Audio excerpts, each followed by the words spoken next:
Tommy Fury is going to batter him. Absolutely, I can't believe the fight's happening, honestly.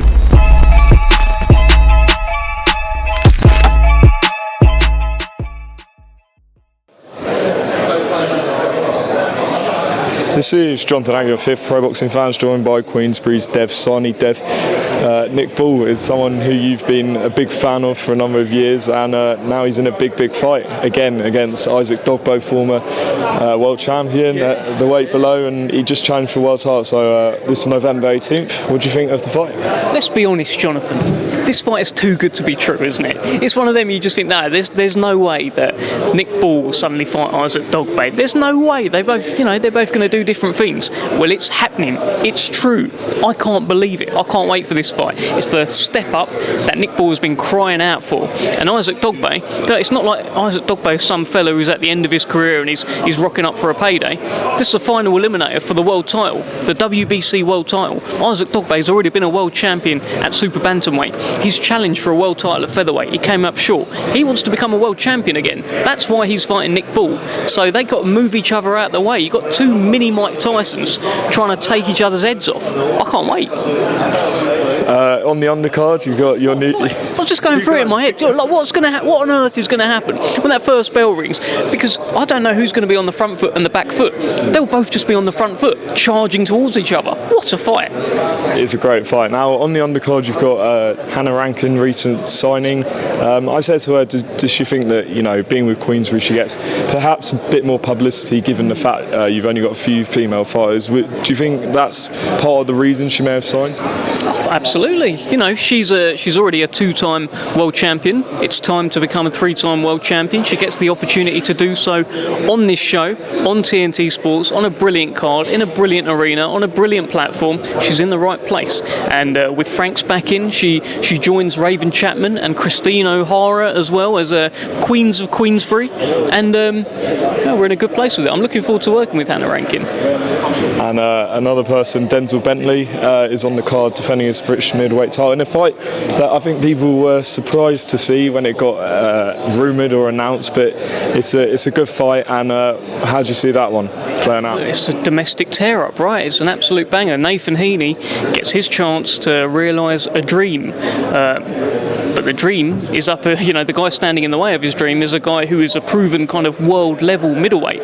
He's operated at a level that Nathan Heaney hasn't operated at. So for him to overcome the odds and realise a dream, he'll be the underdog, Nathan Heaney, he understands that, but it'll be quite a moment if he is able to do it.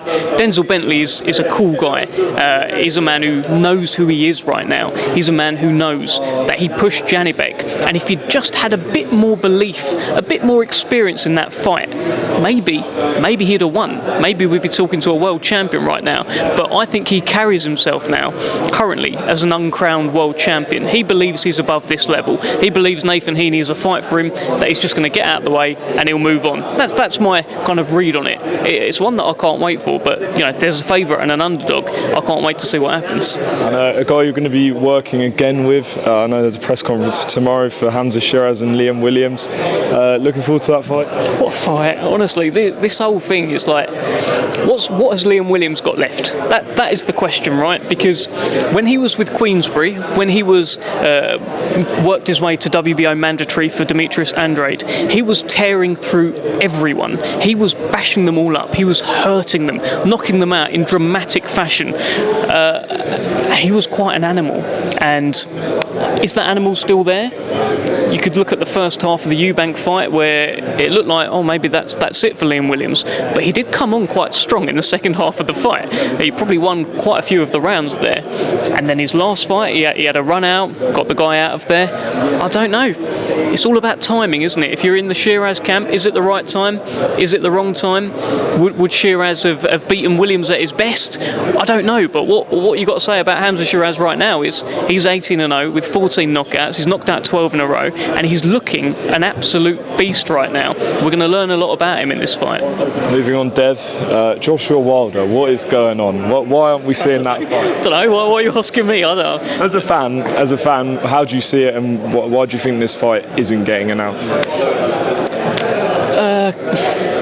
how to put it. I mean, look, I think you're only going to fight Deontay Wilder. If you're Anthony Joshua, you're only going to fight Deontay Wilder if it's for a ridiculous amount of money, right? Because if it's not, then maybe it's not worth the risk, because you could fight easier fights, have a couple of them, and you could add up to the same kind of money that you'd get.